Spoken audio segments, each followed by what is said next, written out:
Hello everybody, it's Marco Carlo here from violin.education.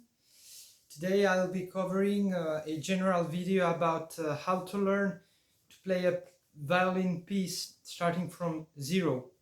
It will be like a framework that will give us some important clues. So which are the steps needed in order to start from not knowing at all a piece and finish by being able to play this piece by heart in front of public in an event or whatever. Okay, so knowing how to play a piece, getting to know a piece, it has a lot of do with getting to know, no matter what kind of information or other person, we need to go into depth and try to know that person or that information from as many points of view as possible.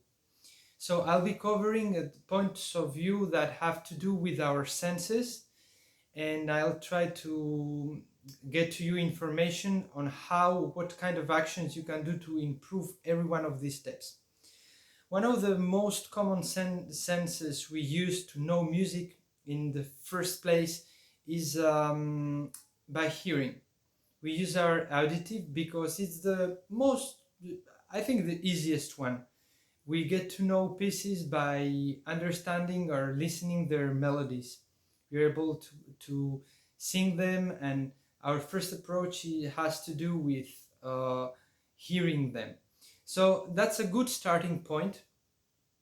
We can reinforce this point by listening to a lot of different recordings and a lot of different videos that can enable us to understand the piece from the interpretation of many different musicians. And we can try to improve this stage of the knowing of the piece by singing and by trying to get as wide and as precise as we can with the singing. That will create a first framework in our mind about how this piece sounds, a very basic one, okay? After, when we continue in the process of knowing a violin piece, we get in touch with the scores, with the sheet music. So once you have the access to the sheet music, you can start getting to know the graphism, what the symbols are, what the notes are, how it's composed. In this stage, it's very interesting to have as many sheet music, as many scores as you can. If you have the opportunity to get to know the original sheet music as it was composed by the composer, it would be very nice. It would be great to have that.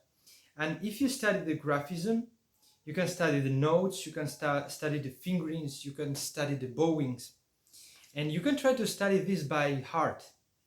That means you get to know the piece from a visual standpoint to a degree in which you can take a notebook which is with no text, and you could just copy by heart the difficult parts of the piece.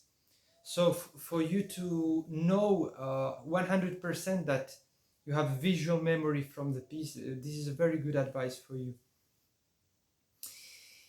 By looking into different type of scores, and you can also compare, which is a very good thing to do.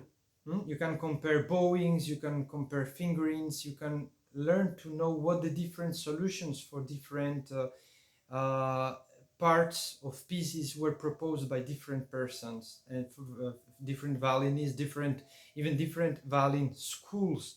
They have their way of playing music. When we get out from the hearing and from the visual, and we go farther in our knowing of a violin piece, we get to know the kinesthetic part of the piece, which is the one which is related to the touch, to the sense of touch, which is very important because we need to know our movements. The movements are an essential part. we get to know the pieces first by ear, but in fact we are going to play the violin with our hands. Maybe it sounds kind of stupid what I just said, but it's true. We are playing with our hands, we are playing with our arms, and we are doing all sorts of movements, and we have to sort these movements out and to know how these movements are done. What is the difference between a movement which is very articulated, non-articulated, very soft, very loud, very creamy. All those kind of things go in which we could call the kinesthetic spectrum, the movement of what we do when we play. In order to reinforce this part, the action is that you can make is to work in the simulation and synchronization. What does it mean? Simulation means that you take the violin and without making sound, you just place the fingers in the positions that in certain passages you will need, and you'll try to simulate without sound the hand and the right hand, and trying to get to know which kind of movements will happen. You can do this by singing at the same time. To make an example, the beginning of the Tchaikovsky concerto, you can la si la do mi sol. You can just sing that and try to know what are you going to do. It's not a thing that you're going to preset or set up all the movements you're gonna play. No, but it's necessary in order to know what the body would like to do, how you're moving. In this stage, it's not a bad idea even to get a little recording from yourself in video, okay? After, you can ask yourself, Marco, how are you gonna present these more the taste part, or this olfactive part of violin playing, if you're going to use the senses? Well, look, when we think of an ambience, we can smell an ambience when we enter in a place. It has also a little bit to do with violin playing, in the sense that we don't only have the ambience that the piece by itself generates, we also have our inner ambience when we are playing. We are feeling in different ways when we are playing, and we can feel in some parts of the piece very relaxed, in other parts of the piece we can feel very stressed, and all these ambiences generates a lot of impact in our way of playing. A typical example of this is, you may spend a lot of time rehearsing a piece, studying a piece, and after you go in front of the public, and suddenly you have a lot of stress, and maybe 30, 40, 50% of the result gets blocked in front of the public, and your performance is much worse than it was when you were studying. All that is connected to your inner ambience, your own emotions, your own ways of dealing with those emotions. So this ambience is very important. If I shall recommend a line of action, let's say, I'll say it's very important to study and to being able to deactivate or know how to deal with all those emotions that arise. What about the fear? What about the insecurity? What about the stage fright? The different things that may happen when we are exposed to play violin in front of other people, the anxiety, the difficult parts, everything. That's a very important part to study and to get advice, and to be able to, step by step, being able to welcome that, meanwhile playing in a way in which that stops being elements that kidnap you and make you impossible to play to the extent you would like to. After, we can talk about taste, good taste, about aesthetics. This is important because when we approach a musical piece, we need to know about the history. We need to know about the context in which this piece was written. We need to know a little bit about the composer, in which moment of his life this piece was composed. It was in the early stages, it was in the late stages, how this person evolved, how this person thought about music, or does this person wrote anything about his way of understanding music or not. These are very important things. Some things we can do in order to gain more strength in this area is to study an equilibrium. I will characterize it as a triangle. In this triangle, we will have three elements, of course. One part of the elements would be this kind of historical consideration, how the music was interpreted. Is very difficult, different interpretations in the classical, in the romantic, in the nationalist, post-romantic, baroque music. Every type, every period of time has its own characteristics. That's one part of the triangle. Second part of the triangle is our own emotions. How do we relate to this period of time, to this type of music?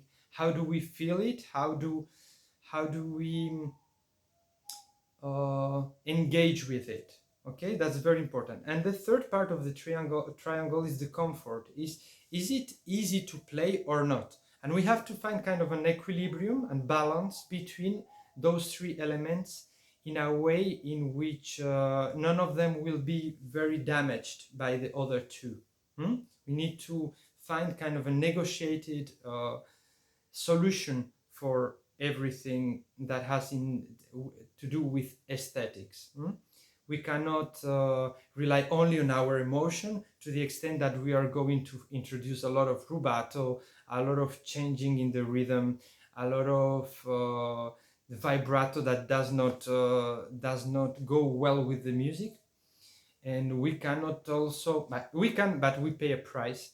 If we are too rigid in the interpretation, maybe we lack freedom, we lack expansion in our sound, and we lack comfort. So we have to kind of sort out and find our balance there. And in a final stage, concerning this process of getting to know a violin piece of music, it's very important to think about what the purpose of all this playing is. I would say it's a more kind of a, if you allow me, a more spiritual part of the playing. What is the intent? What is the intention? Why I'm doing? I reflect over the ultimate sense of what I'm doing. I develop my own narrative about what I'm doing. It has to do a lot with intuition, with creativity, with our however we may understand divinity, that goes beyond us. Why we are doing what we are doing and what the narrative behind it is for us, which is a very personal thing. When you check the experience of many musicians, many soloists, they will tell to you that many of them use narratives inside to illustrate and to generate an ambience for their music, which is very important. So far I made under 15 minutes, which was my goal, a pretty large description of the phases of the viewpoints from which we can attack a piece of music in order to know it and to being able to play it very well. Some last general considerations which are very important.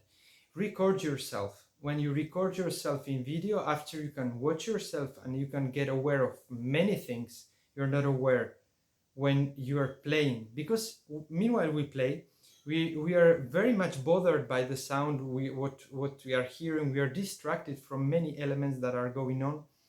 A lot of things are happening, and we don't have many times the space and time and enough perspective to be able to catch everything that is going on. So recording, very good thing. Playing slowly is extremely important. Almost everyone says this, but really slow. That means the time in order to be able to execute every note and know how it connects to the next one and how the notes are related one to each other, how they're connected into the piece, into the phrase. Those are very important aspects.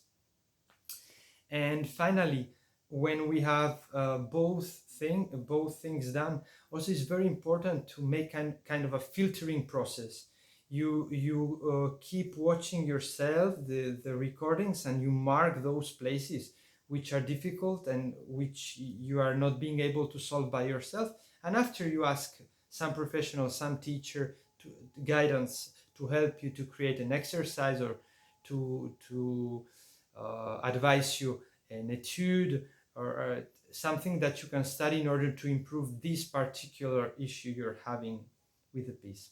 Okay, hope this helped you, and see you in the next video. Bye bye.